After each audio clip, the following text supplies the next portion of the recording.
अरे हरिया, मेरी बात मान ले भाई, इस रास्ते से मत जा। मैंने बड़ों से सुना है कि आगे जंगल के बीचों बीच जो तालाब है, वहाँ एक मायावी नीला हिरण रहता है। सूरज डूबने वाला है। अंधेरा होने के बाद इस काली घाटी वाले रास्ते से गुजरना खतरे से खाली नहीं है। अरे ओ बालकृष्ण, तू शरीर से इतना बड़ा हो गया है पर अक्ल तेरी अभी भी घुटनों में है। कब तक इन दादी नानी की कहानियों में डरता रहेगा? जंगल में भूत है, तालाब में राक्षस है। अरे हम रोज यहाँ से लकड़ी काटते हैं, आज तक तुझे कोई मच्छर भी काटा है? मायावी नीला हिरण। भला हिरण भी कभी इंसानों को नुकसान पहुंचा सकते हैं? वे तो खुद डरपोक होते हैं।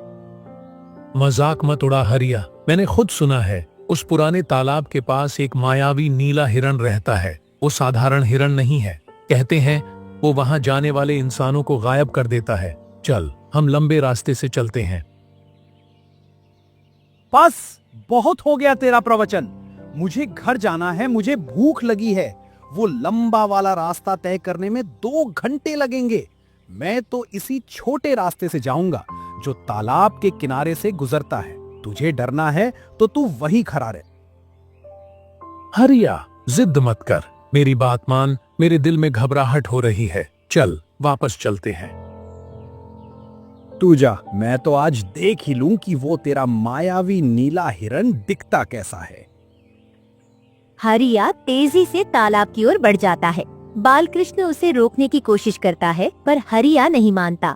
बालकृष्ण डर के मारे एक मोटे पेड़ के पीछे छिपकर उसे देखने लगता है।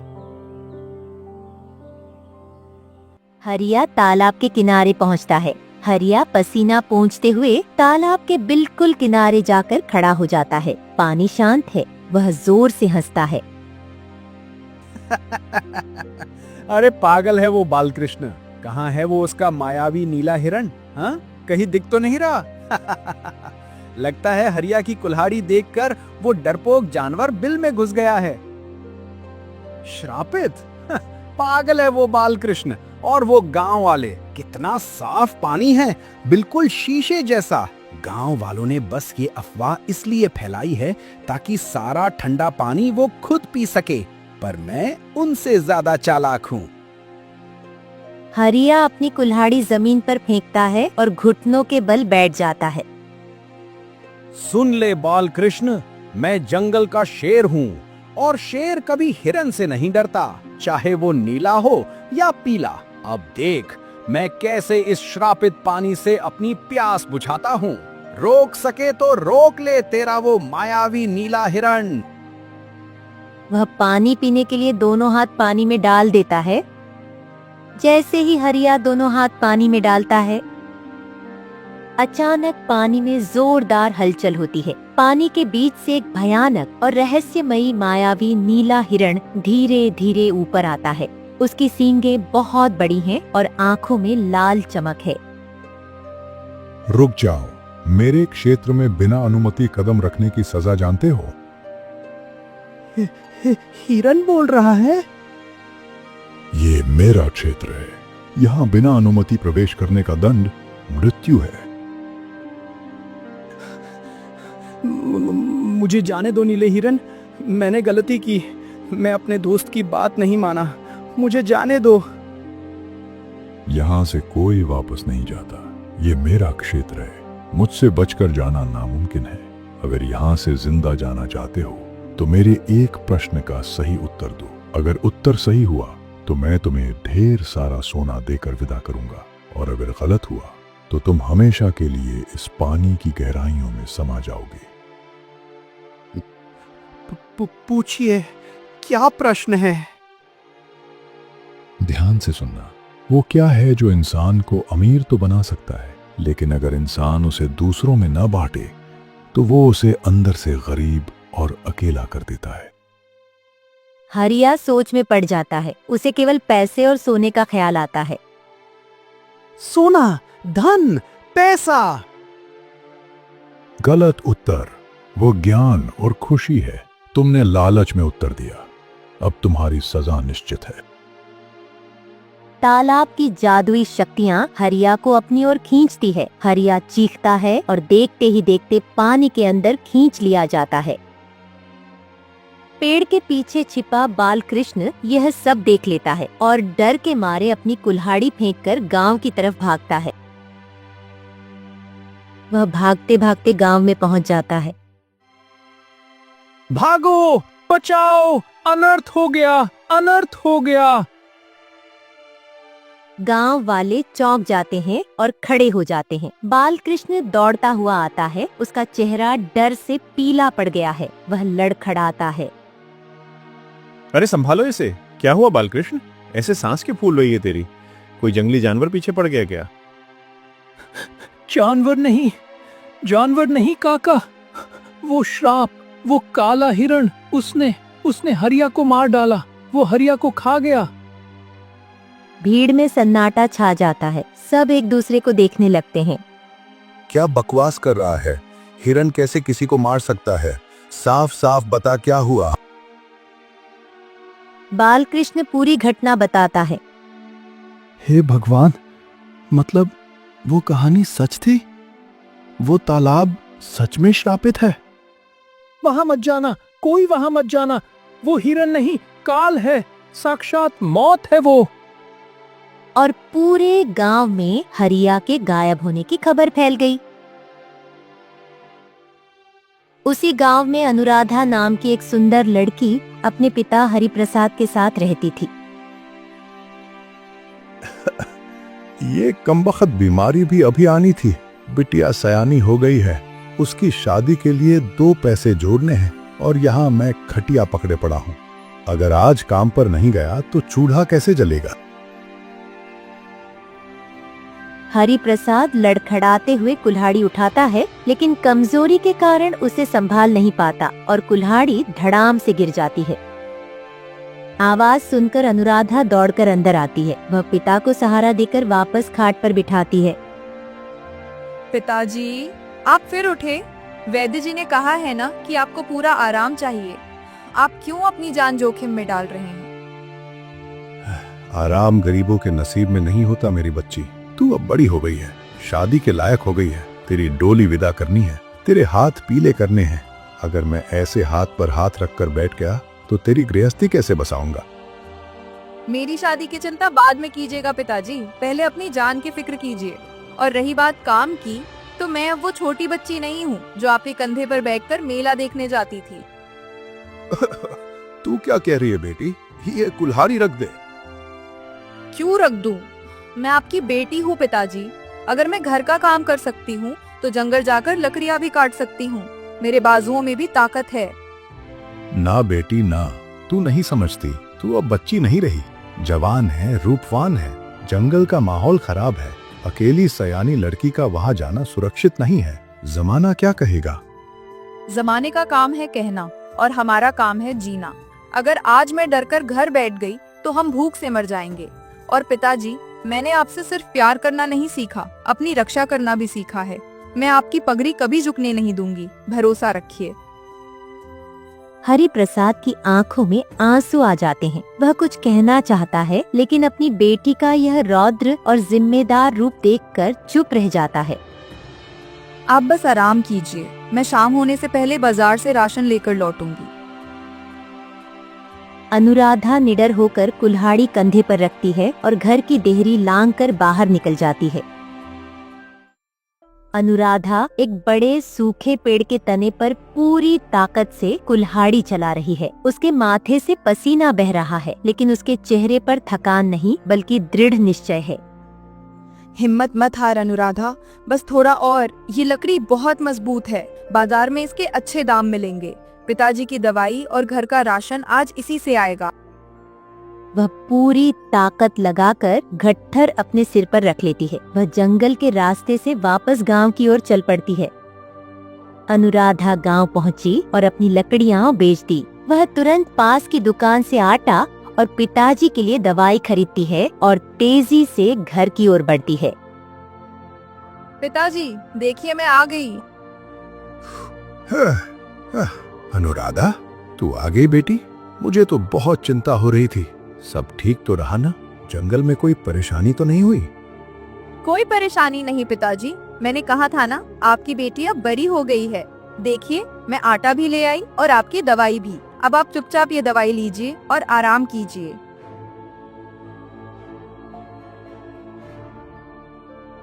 कुछ दिनों बाद हरिप्रसाद ठीक हो जाता है। वह अपनी कुल्हाड़ी उठा के जंगल की ओर लकड़ी काटने निकल पड़ता है। जैसे ही वह लकड़ियां काटने लगा, धनीराम वहां आ पहुंचा। अरे हरिप्रसाद, ओ हरिप्रसाद, तू इस जंगल की लकड़ियां काट रहा है। अब से ये जंगल पे मेरा कब्जा है। इसकी लकड़ियां काटने के लिए तुझे मुझे कर चुकाना होगा। मालिक, ऐसा मत कीजिए। हम गरीब लोग हैं, सूखी लकड़ियां बेचकर ही हमारा घर चलता है। अगर आप ऐसे जंगल पर कब्जा कर लेंगे तो हम कहाँ जाएंगे? मुझे तुम्हारी गरीबी से कोई मतलब नहीं। मेरा व्यापार है, मैं मुनाफा देखूंगा। खबरदार, अगर तूने बिना कर चुकाए मेरे इलाके में कुल्हाड़ी भी चलाई तो हाथ कटवा दूंगा। तो हम क्या करें मालिक? बच्चे भूखे मर जाएंगे। अरे जंगल का वो तालाब वाला हिस्सा अभी भी खाली है, वहां जाओ, वहां बहुत लकड़ियां हैं। वहां जाओ, वरना मुझे कर चुकाकर यहाँ की लकड़ियां काटो। सभी लकड़हारे निराश हो जाते हैं। धनीराम उन्हें वहां से भगा देता है। दोपहर का समय, हरिप्रसाद बाहर से थका हारा और खाली हाथ घर लौटता है। वह अपनी कुल्हाड़ी को निराशा में जमीन पर पटक देता है और दीवार के सहारे बैठ जाता है। पिताजी, आप इतनी जल्दी वापस आ गए? और लकड़ियां कहाँ हैं? क्या आज भी बाजार में लकड़ी नहीं बिकी? लकड़ी तो तब बिकेगी ना बेटी, जब मैं उसे काट पाऊंगा। आज हमारे पेट पर लात मार दी गई है अनुराधा। क्या हुआ पिताजी? आप ऐसा क्यों कह रहे हैं? उस पापी धनीराम ने पूरे जंगल पर कब्जा कर लिया है। आज जब मैं और बाकी लकड़हारे वहां पहुंचे तो उसने हमें वहां से भगा दिया। उन्होंने कहा कि अब से वह जंगल धनीराम की निजी संपत्ति है। अगर वहां किसी ने कुल्हाड़ी चलाई तो उसके हाथ काट दिए जाएंगे। हे भगवान, तो अब हम क्या करेंगे पिताजी?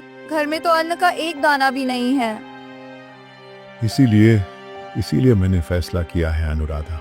अब मेरे पास सिर्फ एक ही रास्ता बचा है। मुझे काली घाटी वाले जंगल में जाना होगा, वही तालाब वाला रास्ता। नहीं पिताजी, आप वहाँ नहीं जाएंगे, बिल्कुल नहीं।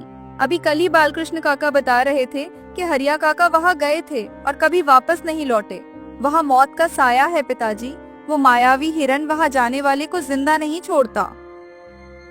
मैं जानता हूँ बेटी, मैं जानता हूँ वहाँ खतरा है, पर वहाँ खतरा है इसीलिए कोई वहाँ नहीं जाता और इसीलिए वहाँ ढेरों लकड़ियां पड़ी हैं। अगर मैं एक बार वहाँ चला गया तो इतना इंतजाम हो जाएगा कि हम कई दिनों तक भूखे नहीं मरेंगे। यहाँ घर में बैठकर तुझे भूख से मरते देखने से तो अच्छा है कि मैं वहाँ जाकर अपनी किस्मत आजमाऊं। शायद वो हिरन मुझ पर दया कर दे, पर यह भूख दया नहीं करेगी। नहीं पिताजी, मुझे रोटी नहीं चाहिए। हम पानी पीकर सो जाएंगे पिताजी, पर मैं आपको उस मौत के कुएं में नहीं जाने दूंगी। हम भूखे रह लेंगे, पर मैं आपको नहीं खो सकती। आप उस हिरन के इलाके में नहीं जाएंगे। मेरी बात मानिए, वो जगह मौत का घर है। अगर आपको कुछ हो गया तो मेरा क्या होगा? मैं किसके सहारे जीऊंगी? जिद मत कर अनुराधा। एक पिता अपनी औलाद की भूख बर्दाश्त नहीं कर सकता। तू घर के अंदर जा और दरवाजा बंद कर ले। मैं शाम होने से पहले लकड़ियां लेकर लौटूंगा, यह मेरा वादा है। हरिप्रसाद तेजी से घर से बाहर निकल जाता है। अनुराधा चौखट पर खड़ी रोती रह जाती है। हरिप्रसाद तालाब की ओर जा रहा होता है। तभी पीछे से बालकृष्ण दौड़ता हुआ आता है और हरिप्रसाद का हाथ पकड़ लेता है। अरे हरिप्रसाद भाई, ये तुम किस रास्ते पर चल पड़े? होश में तो हो। यह काली घाटी का रास्ता है, वहाँ जाना मना है। मैं जानता हूँ बालकृष्ण, पर मेरे पास और कोई चारा नहीं है। धनीराम ने जंगल पे कब्जा कर लिया है। मेरी बेटी घर पर भूखी है। भूख का इलाज अनाज है भाई, मौत नहीं। तुम्हें पता है ना उस तालाब की कहानी? जो वहाँ जाता है वो वापस नहीं आता। अभी कुछ समय पहले ही हरिया को उस मायावी हिरण ने निगल लिया। क्या तुम भी अपनी बेटी अनुराधा को अनाथ करना चाहते हो? अनाथ तो वो तब भी हो जाएगी जब मैं उसे भूख से मरते देखूंगा। हरिया शायद लापरवाह था, उसने कोई गलती की होगी।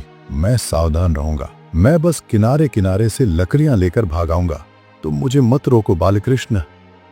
मत जा भाई, मैं हाथ जोड़ता हूँ। हम गांव वाले मिलकर तेरी मदद कर देंगे, थोड़ा थोड़ा अनाज दे देंगे। पर वहां मत जा, वो जमीन श्रापित है। कब तक मदद करोगे? 1 दिन, 2 दिन? भिखारी नहीं, लकड़हारा हूं मैं बालकृष्ण। अपनी मेहनत की रोटी ही खाऊंगा, चाहे जान की बाजी क्यों ना लगानी पड़े। हरिप्रसाद बालकृष्ण की बात को अनसुना करके तालाब की ओर चल पड़ता है।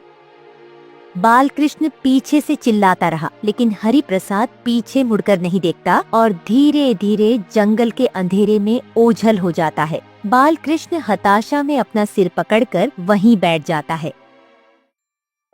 हरिप्रसाद जंगल के उस हिस्से में पहुंचता है जहां से माहौल बदलने लगता है। हवा बंद हो गई है और सन्नाटा छाया हुआ है। सूखे पत्ते उसके पैरों के नीचे चरमरा रहे हैं। यहाँ तो पक्षियों की भी आवाज नहीं आ रही। अजीब सा डर लग रहा है। हे भगवान, बस आज मेरी रक्षा करना। वह आगे बढ़ता रहता है। धीरे धीरे झाड़ियां घनी होती जाती हैं और सामने एक चमकता हुआ तालाब दिखाई देता है। हरिप्रसाद तालाब के किनारे पहुंचता है। पानी बिल्कुल शांत और गहरा नीला है। तालाब के चारों ओर घने पेड़ हैं। शुक्र है, यहाँ तो ढेरों सूखी लकड़ियां पड़ी हैं। बस जल्दी से गट्ठर बना लूं और यहाँ से भाग चलूं। वह एक सूखे पेड़ पर अपनी कुल्हाड़ी चलाता है। जैसे ही कुल्हाड़ी पेड़ पर लगती है, तालाब के पानी में जोरदार हलचल होती है। पानी उबलने जैसा लगता है और उसमें से रंग बिरंगी रोशनी निकलती है। हरिप्रसाद डर के मारे पीछे गिर पड़ता है। हे भगवान, ये क्या है? पानी के बीच से वह विशाल मायावी नीला हिरण धीरे धीरे ऊपर आता है। उसकी लाल आंखें हरिप्रसाद को घूर रही हैं। रुक जाओ हरिप्रसाद। तो तुम मेरा नाम जानते हो? मुझे मत मारो वनराज। मैं चोरी करने नहीं आया, बस मजबूरी ले आई है। मजबूरी हो या लालच, जो मेरे क्षेत्र में आता है उसे नियम मानना पड़ता है। लकड़ियां ले जाने से पहले मेरे एक प्रश्न का उत्तर दो। प्रश्न? हाँ, अगर उत्तर सही दिया तो जितनी चाहो लकड़ी ले जाओ, और अगर गलत दिया तो हमेशा के लिए इसी तालाब में कैद हो जाओगे। हरिप्रसाद के पास भागने का कोई रास्ता नहीं है। वह बेबसी से हिरण की ओर देखता है। तो सुनो मेरा प्रश्न लकड़हारे। वो क्या है जो तुम्हारे पास है, पर उसका इस्तेमाल तुमसे ज्यादा दूसरे लोग करते हैं? हरिप्रसाद हड़बड़ा जाता है। वह अपने फटे पुराने कपड़ों और खाली जेबों को देखता है। मेरे पास तो कुछ भी नहीं है महाराज, सिवाय इस पुरानी कुल्हाड़ी के, और इसे तो मैं ही इस्तेमाल करता हूँ। क्या इसका उत्तर कुल्हाड़ी है? गलत उत्तर। इसका सही उत्तर है तुम्हारा नाम। नाम तुम्हारा होता है, पर पुकारते उसे दूसरे लोग हैं। नहीं, मुझे माफ कर दो। मैं अनपढ़ गवार हूँ, मुझे पहेलियां नहीं आती। मेरी बेटी मेरा इंतजार कर रही है, मुझे जाने दो। नियम तो नियम है। अब तुम्हें मेरे साथ पानी के नीचे की दुनिया में चलना होगा। तालाब के पानी से पानी की एक लंबी रस्सी जैसी लहर निकलती है और हरिप्रसाद के पैरों को जकड़ लेती है। नहीं, अनुराधा, अनुराधा बेटी, मुझे बचाओ। देखते ही देखते पानी हरिप्रसाद को खींच लेता है। एक जोरदार छपाक होती है और तालाब फिर से शांत हो जाता है। किनारे पर सिर्फ हरिप्रसाद की पुरानी कुल्हाड़ी और उसका गमछा पड़ा रह जाता है। शाम ढल चुकी है। अनुराधा के घर में अंधेरा है। अनुराधा दरवाजे पर खड़ी बार बार रास्ते की ओर देख रही है। अंधेरा हो गया, पिताजी अभी तक नहीं लौटे। उन्होंने कहा था कि मेरे आने से पहले आ जाएंगे। बाजार में तो वो मिले नहीं। तभी उसकी नजर घर के कोने में जाती है जहाँ पिताजी की कुल्हाड़ी हमेशा रखी रहती थी। वह जगह खाली है। कुल्हाड़ी भी नहीं है। इसका मतलब वो जंगल से वापस नहीं लौटे। अनुराधा का दिल जोर से धड़कने लगता है। नहीं, पिताजी को अब तक तो वापस लौट जाना चाहिए था। वह दौड़ती हुई पड़ोस में बालकृष्ण काका के घर जाती है। बालकृष्ण काका, काका दरवाजा खोलिए, क्या आपने पिताजी को देखा? अनुराधा, क्या हुआ बेटी? हरिप्रसाद घर नहीं है क्या? नहीं काका, वो सुबह से काली घाटी के जंगल उस श्रापित तालाब वाले रास्ते की तरफ गए हैं। मुझे डर लग रहा है, कहीं वो उसी मायावी हिरण ने उन्हें गायब तो नहीं कर दिया। हे भगवान, मैंने उसे समझाया था। उनकी जिद और तुम्हारी भूख ने उन्हें मौत के मुंह में भेज दिया। अगर वो उस तालाब पर गए हैं अनुराधा, तो अब केवल चमत्कार ही उन्हें वापस ला सकता है। तो मैं वही चमत्कार करूंगी। मैं जा रही हूँ उन्हें ढूंढने। पागल मत बन, रात हो रही है। मेरे पिता वहाँ अकेले हैं। मैं यहाँ हाथ पर हाथ रखकर नहीं बैठ सकती। अनुराधा घर से एक मशाल उठाती है और घने अंधेरे में जंगल की ओर दौड़ पड़ती है। अनुराधा तालाब के किनारे पहुंचती है। पानी काला और शांत पड़ा है। बाहर आओ, कहाँ छिपे हो तुम? मेरे पिताजी को वापस करो, मैं जानती हूँ तुम यहीं हो।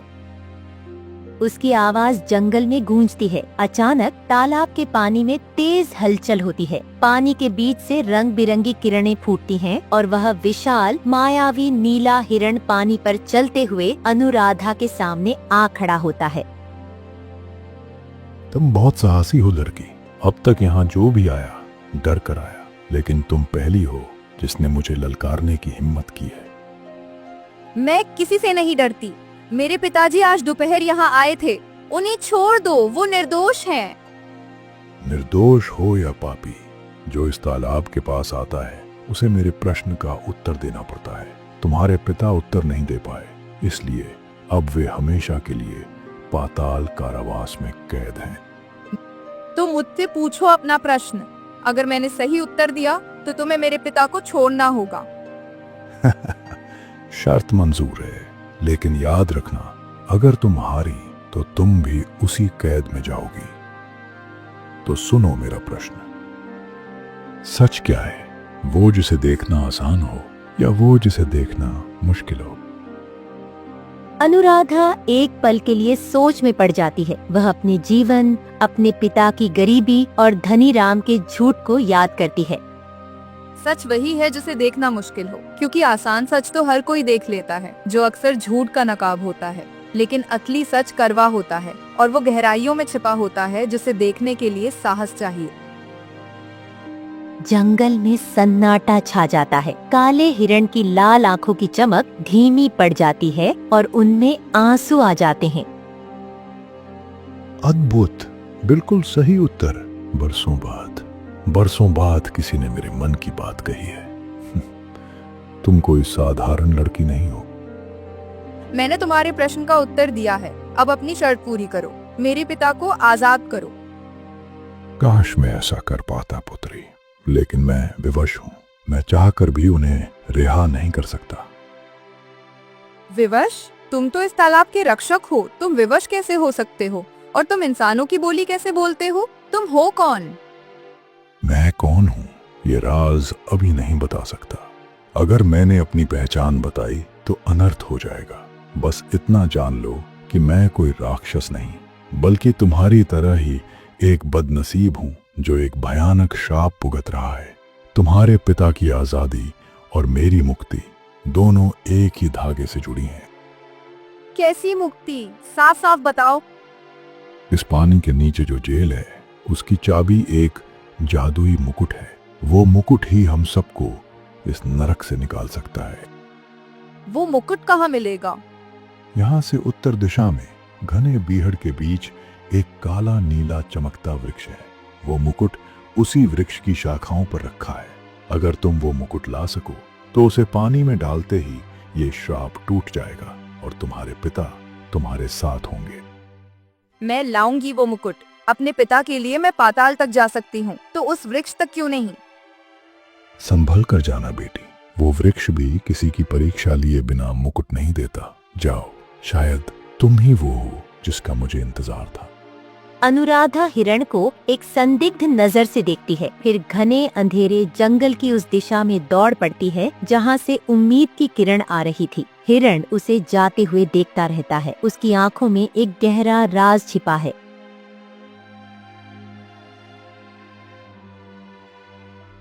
जंगल बेहद डरावना और घना है। कांटों से अनुराधा के पैर छिल गए हैं, लेकिन वह रुक नहीं रही है। तभी उसे दूर एक तेज सफेद रोशनी दिखाई देती है।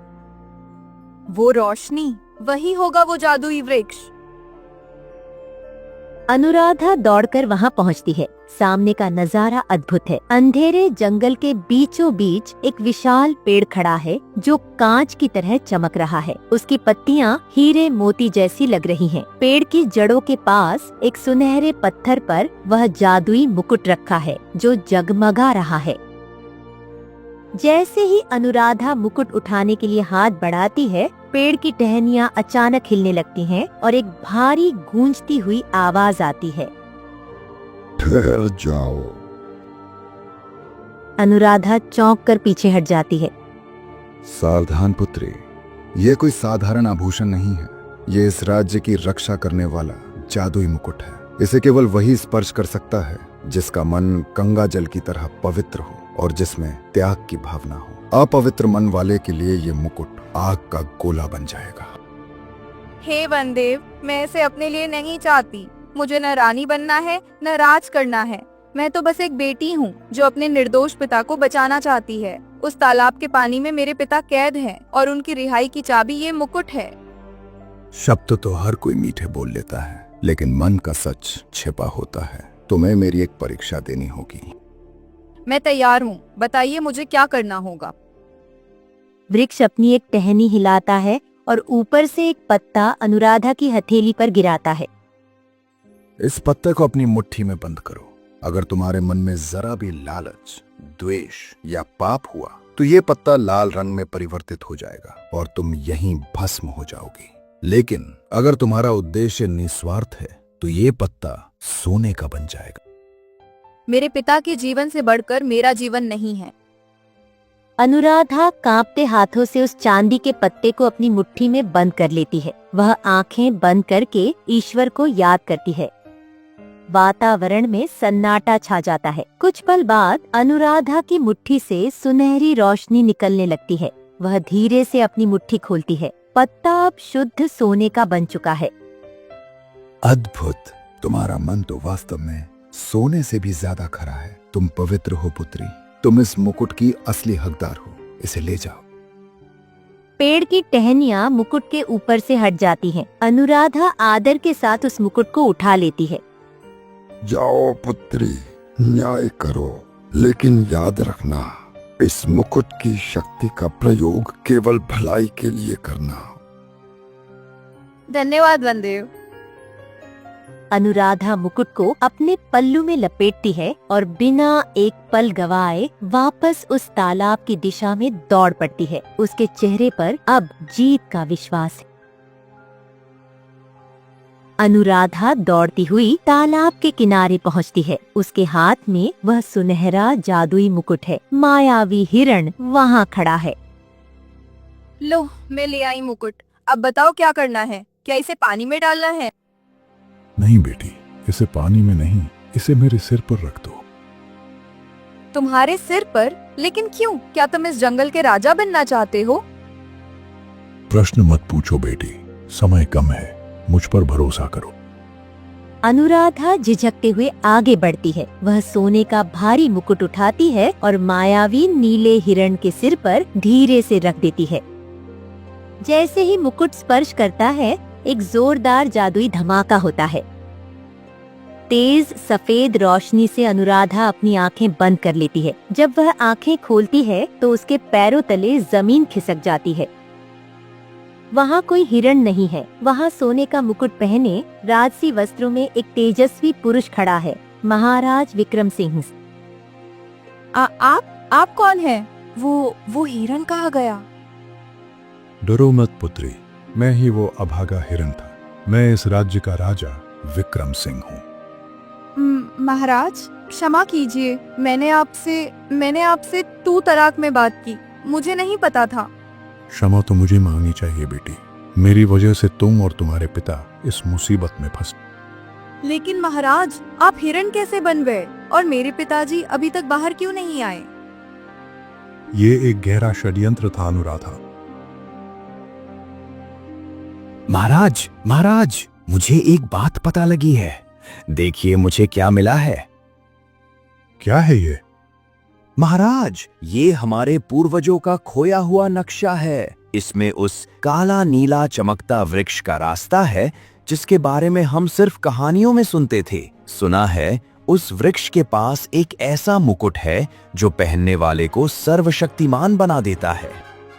सर्वशक्तिमान? मंत्री जी, ये सब अंधविश्वास है।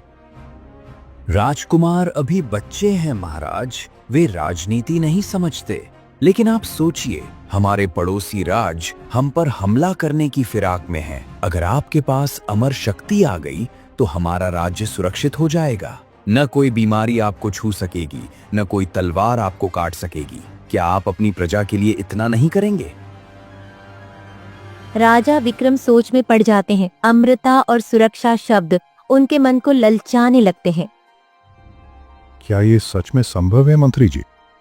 100% सत्य है महाराज, लेकिन हमें अभी निकलना होगा। और हाँ, हमें अकेले जाना होगा। अगर सेना साथ गई तो मुकुट की शक्ति लुप्त हो जाएगी। ठीक है, मैं अभी चलेंगे। आदित्य, तुम भी साथ चलो। पिताजी, मुझे ये ठीक नहीं लग रहा, लेकिन मैं आपको अकेले उस जंगल में नहीं जाने दूंगा। मैं आपकी रक्षा के लिए चलूंगा। वो देखिए महाराज, वही है वो शक्ति का स्रोत। बस एक कदम और आप इस दुनिया के सबसे ताकतवर राजा बन जाएंगे। पिताजी रुकिए, किसी भी अनजान चीज को छूने से पहले उसके नियम जान लेने चाहिए। ये जगह बहुत पवित्र लग रही है, हमें पहले अनुमति लेनी चाहिए। नियम तो कमजोरों के लिए होते हैं महाराज। शेर अपना शिकार मांगने नहीं जाता, छीन लेता है। जाइए, अपने अधिकार से उसे उठा लीजिए। राजा विक्रम के मन में लालच पूरी तरह हावी हो जाता है। तुम सही कहते हो, मैं राजा हूँ, याचक नहीं। राजा विक्रम तेजी से पेड़ के पास जाते हैं और बिना डरे, बिना अनुमति के उस चमकते मुकुट को दोनों हाथों से जकड़ लेते हैं। जैसे ही राजा ने मुकुट छुआ, मुकुट में से एक भयानक आवाज आई। रुक जा लोभी इंसान, तूने शक्ति को सेवा के लिए नहीं, अहंकार के लिए उठाया। तूने मर्यादा लांघ दी। तूने लालच में आकर मर्यादा तोड़ी। जो राजा अपनी प्रजा का रक्षक होने के बजाय अमर होने का लालच करे, उसे मनुष्य रूप में रहने का कोई अधिकार नहीं। तू अमरता चाहता था ना, ले, अब तू अमर रहेगा, लेकिन इंसान बनकर नहीं, एक पशु बनकर। तेरा राजपाट सब अभी समाप्त होता है। अचानक रंग बिरंगी किरणों के साथ एक मायावी नीले हिरण में परिवर्तित हो गया। कोई ऐसा इंसान जो बुद्धिमान हो, जो तेरे सवालों का सही जवाब दे, लेकिन जिसके मन में सत्ता का लालच ना हो। जब वो अपने हाथों से ये मुकुट मेरे सिर पर पहनाएगा, तभी ये श्राप टूटेगा। पिताजी! देखा आदित्य, लालच का अंजाम। अब तेरा बाप कभी वापस राजा नहीं बन पाएगा। गद्दार, मैं तुझे जिंदा नहीं छोड़ूंगा। तू मुझे क्या मारेगा? तू तो खुद अब कैद होने वाला है। मंत्री मटके का मुंह खोलकर काला मंत्र पढ़ता है। हवा का रुख मुड़ जाए, शरीर धुएं में घुल जाए, सिमट जाए इस मटके में। मटके से एक बवंडर निकलता है। राजकुमार हवा में उठते हैं और उस मटके के अंदर खींच लिए जाते हैं। अब राज मेरा है। ये नीला हिरण जंगल में भटकेगा और राजकुमार पानी के नीचे सरेगा। मंत्री मटके को तालाब में फेंक देता है। उस दिन से मैं बस इंतजार कर रहा था बेटी। मैं जानता था कि वह मटका साधारण ताकत से नहीं टूटेगा। उसे तोड़ने के लिए पवित्रता की चोट चाहिए थी, जो सिर्फ उस जादुई मुकुट से लग सकती थी। उस मटके को सिर्फ वही तोड़ सकता है जिसने इस जादुई मुकुट को अपनी ईमानदारी से जीता हो। अनुराधा, ये मुकुट अब तुम्हारे आदेश का पालन करेगा। तुम्हें पानी के किनारे जाकर जल देवता को आदेश देना होगा। अनुराधा गुस्से और दृढ़ता से मुकुट को कसकर पकड़ती है। उसने बहुत बड़ा पाप किया है महाराज, लेकिन अब और नहीं। मैं अभी पानी में जाकर उस मटके को तोड़ूंगी और राजकुमार को आजाद कराऊंगी। अनुराधा तालाब की ओर बढ़ जाती है और तालाब में कूद जाती है। जैसे ही अनुराधा पानी के नीचे पहुंचती है, वो देखती है सामने 3 मटके पड़े हैं, जिसमें उसके पिता हरिप्रसाद, हरिया और राजकुमार के सिर बाहर दिख रहे हैं। पिताजी अब ठीक है? अनुराधा बेटी, बेटी तुम आ गई। मुझे तो लगा था कि हम अब कभी भी यहाँ से बाहर नहीं जा पाएंगे। हाँ पिताजी, आप निश्चिंत हो जाइए, अब मैं आप सबको आजाद करवा दूंगी। हे जादुई शक्तियों, मैंने ये मुकुट अपने लिए नहीं, अपनों के लिए जीता है। अगर मेरा मन सच्चा है तो मेरी पुकार सुनो। अनुराधा अपनी आंखें खोलती है। उसकी आंखों में एक अजीब सा तेज है। वह मुकुट को दोनों हाथों से पानी की सतह की ओर करती है। मैं अनुराधा, इस मुकुट की स्वामिनी, आदेश देती हूँ, पाताल की बेड़ियाँ टूट जाएं, वो मटका चकनाचूर हो जाए। मेरे पिता हरिया काका और राजकुमार को मुक्त कर। जैसे ही अनुराधा ये शब्द बोलती है, मुकुट के रत्नों से रंग बेरंगी किरणें निकलती है। वह किरणें सीधे उस मटके से टकराती है। एक जोरदार आवाज होती है। मटके में दरारें पड़ने लगती हैं। मटका और चटकता है और अंत में एक धमाके के साथ टूट जाता है। अगले ही पल अनुराधा, हरिप्रसाद, राजकुमार और हरिया तालाब के किनारे प्रकट हो जाते हैं। अनुराधा, महलों में मैंने बहुत सी राजकुमारियां देखी, लेकिन आज तक किसी में इतना साहस और त्याग नहीं देखा। तुमने न केवल मेरे पिता को बल्कि मुझे भी उस नरक से निकाला है। मैंने तो बस वही किया जो धर्म कहता था राजकुमार।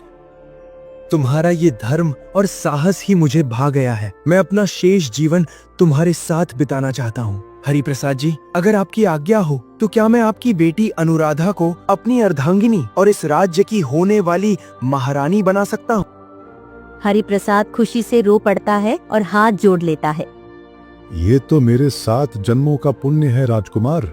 मेरी बेटी आपकी हुई।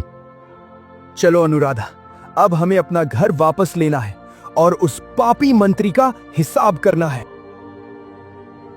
दुष्ट मंत्री राजा के सिंहासन पर बड़े आराम से बैठा है। वाह, राजा बनना कितना सुखद है। अब वो विक्रम सिंह जंगल में घास चर रहा होगा और उसका बेटा पानी में सड़ रहा होगा। अब मैं ही भगवान हूँ। तभी दरबार के बड़े दरवाजे धड़ाम से खुलते हैं। आंधी के झोंके के साथ महाराज विक्रम, राजकुमार आदित्य और अनुराधा दरबार में प्रवेश करते हैं। उनके पीछे हरिप्रसाद भी हैं। तुम सब जिंदा कैसे हो? तुम श्राप से मुक्त कैसे हुए और तुम मटके से आजाद कैसे हुए? तेरा पाप का घड़ा फूट चुका है दुष्ट मंत्री। मेरे सिंहासन से नीचे उतर गद्दार। सैनिकों, पकड़ लो इन्हें। ये बहुरूपीय हैं। असली राजा तो मर चुका है। मार डालो इन्हें। अनुराधा वह जादुई मुकुट अपने दोनों हाथों में उठाती है और उसे मंत्री की तरफ करती है। हे पवित्र मुकुट, इस सिंहासन की मर्यादा को कलंकित करने वाले इस पापी का अंत करो। अचानक मुकुट के रत्नों से रंग बिरंगी किरणें फूटने लगती हैं। वो किरणें सीधे जाकर मंत्री से टकराती हैं। किरणों की शक्ति इतनी तेज है कि मंत्री का शरीर जलने लगता है। एक तेज धमाका होता है। मंत्री का शरीर वहीं के वहीं जलकर भस्म हो जाता है। जहां वह खड़ा था, वहां सिर्फ काले धुएं का एक ढेर रह जाता है। तुमने आज साबित कर दिया कि असली शक्ति मुकुट में नहीं, उसे धारण करने वाले के चरित्र में होती है। अनुराधा और राजकुमार का विवाह हो जाता है। अनुराधा अपने पिता को राजमहल में ले आई और राजकुमार के साथ सुखी जीवन जीने लगी।